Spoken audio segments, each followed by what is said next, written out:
اعوذ باللہ من الشیطان الرجیم بسم اللہ الرحمن الرحیم۔ آج کا ہمارا موضوع ہے معاشرتی بدحالی اور اس کا علاج۔ میں ایک حدیث مبارکہ کا مطالعہ کر رہا تھا، بخاری شریف کی حدیث ہے۔ میں جیسے جیسے اس حدیث مبارکہ پر غور کرتا چلا گیا، میرے ذہن کی، دماغ کی بہت ساری گرہیں کھلتی چلی گئی، اور موجودہ دور میں جو ہمارے معاشرے میں بدحالی، بدسکونی اور بدامنی پائی جا رہی ہے، یہ جو معاشرتی طور پر ایک تعفن زدہ ماحول بنا ہوا ہے، اس بدحالی اور بدامنی کو ختم کرنے کے لیے، جڑ سے اکھاڑنے کے لیے صرف ایک یہ حدیث مبارکہ ہی کافی ہے۔ ویسے تو حضور نبی کریم صلی اللہ علیہ وسلم کا ہر ارشاد جو ہے وہ پر حکمت اور مجرب ہے، فائدہ مند ہے، مگر ہم اگر انفرادی طور پر صدقے دل کے ساتھ صرف اس ایک فرمان پر دل و جان سے عمل کرنا شروع کر دیں فردن فردن، تو آپ یقین مانیں کہ ایک اتنا خوبصورت اور خوشبودار معاشرہ تشکیل پائے کہ آپ اس کا تصور بھی نہیں کر سکتے۔ وہ میں حدیث آپ کے سامنے بیان کرنے لگا ہوں، بخاری شریف کی حدیث ہے۔ حضرت انس رضی اللہ تعالیٰ عنہ بیان کرتے ہیں کہ رسول مقبول صلی اللہ تعالیٰ علیہ وآلہ وسلم نے ارشاد فرمایا کہ تم میں سے کوئی شخص اس وقت تک کامل مومن نہیں ہوگا جب تک وہ اپنے دوسرے بھائی کے لیے بھی وہی چیز پسند نہ کرے جو اپنے لیے پسند کرتا ہے۔ اب آپ اس ایک فرمان کو اپنے ہاتھ میں مضبوطی سے پکڑ لیں اور اس پر غور کرنا شروع کر دیں، آپ کے ذہن کی، دماغ کی، شعور کی گرہیں کھلتی چلی جائیں گی۔ ہم میں سے کوئی شخص اس چیز کو پسند نہیں کرتا کہ اس کی تحقیر کی جائے یا اسے حقارت سے دیکھا جائے، تو ہمیں اپنے دوسرے بھائی کے لیے بھی اس عمل کو ناپسند کرنا چاہیے۔ یعنی ہم اگر چاہتے ہیں کہ ہماری تحقیر نہ ہو، ہمیں یہ پسند ہے کہ ہماری تحقیر نہ کی جائے، ہمیں حقارت سے نہ دیکھا جائے، تو ہمیں چاہیے کہ ہم دوسرے کو حقارت سے نہ دیکھیں، ہم اس کے لیے بھی یہی چیز پسند کریں۔ ہم میں سے ہر شخص کی یہ خواہش ہے کہ اسے کوئی جانی و مالی نقصان نہ پہنچائے۔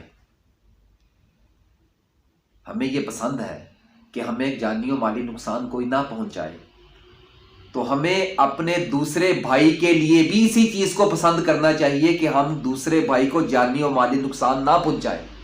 اس چیز کو دوسرے کے لیے بھی ہمیں پسند کرنا چاہیے۔ اب ہم میں سے ہر شخص یہ چاہتا ہے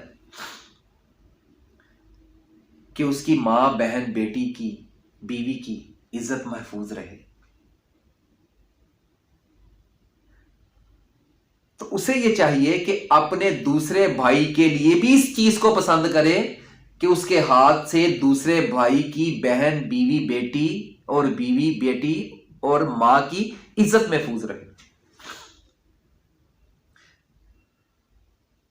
میرے ساتھ ایک مرتبہ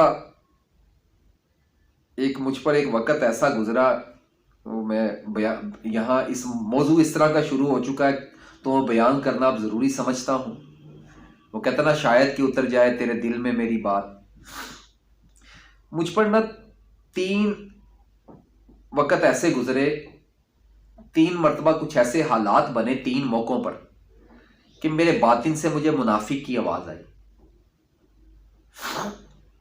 ایک مرتبہ ہوا یوں کہ میں ایک سڑک کنارے جا رہا تھا، سامنے سے ایک عورت آ رہی تھی، میرے نفس نے مجھے ابھارا کہ میں اس کو لذت اور شوق کی نگاہ سے دیکھوں. وہ قریب تھا کہ میں بہک جاتا، بالکل قریب تھا کہ میں بہک جاتا کہ میرے باطن سے آواز آئی کہ منافق، اپنے لیے تو تو یہ پسند کرے کہ تیری عورت کو کوئی غیر مرد نہ دیکھے، اور تو دوسرے کی عورت کو شوق اور لذت کی نگاہ سے دیکھنا چاہتا ہے. اس دن میری پارسائی کا بھرم ٹوٹ گیا. دوسری مرتبہ ایسا ہوا کہ ایک گاہک میرے پاس کوئی سامان خریدنے آیا. کچھ سامان نقص والا تھا میرے پاس. وہ گاہک مجھ پہ اعتماد بڑا کرتا تھا. میرے نفس نے مجھے ابھارا کہ صحیح مال کے درمیان وہ نقص والا مال بھی، عیب والا مال بھی لپیٹ کر اس کو سونپ دیا جائے تو نقصان سے بچا جا سکتا ہے. میں بھی ذہنی طور پہ تیار ہو گیا اور قریب تھا کہ میں عملی طور پہ یہ کر گزرتا کہ پھر میرے باطن سے آواز آئی کہ منافق، اپنے لیے تو یہ پسند کرے کہ تجھے کوئی مالی نقصان نہ پہنچائے، اور تو اپنے ہاتھ سے دوسرے کو مالی نقصان پہنچانا چاہتا ہے. اس دن بھی میری پارسائی کا بھرم ٹوٹ گیا. تیسری مرتبہ، تیسرا موقع ایسا ہوا کہ میرا ایک دوست جس سے میں کچھ وجوہات کی بنا پہ ناراض تھا، وہ آیا معذرت کے لیے، تو میرا نفس بگڑ گیا کہ اسے معاف نہیں کرنا. اس وقت پھر میرے باطن سے آواز آئی کہ وہ منافق، اپنے لیے تو یہ پسند کرتا ہے، اپنے لیے تو یہ پسند کرے کہ تیری ہر غلطی پہ تجھے معاف کر دیا جائے، جبکہ دوسرے کو معاف کرنے سے کتراتا ہے. مومن تو وہ ہوتا ہے، کامل مومن وہ ہوتا ہے کہ جو چیز اپنے لیے پسند کرے وہ اپنے دوسرے بھائی کے لیے بھی پسند کرے.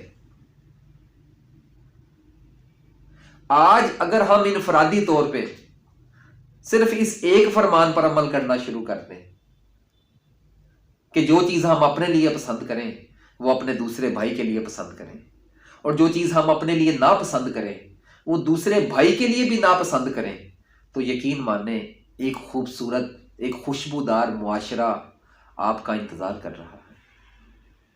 آج سے ہی عمل شروع کر دیجئے.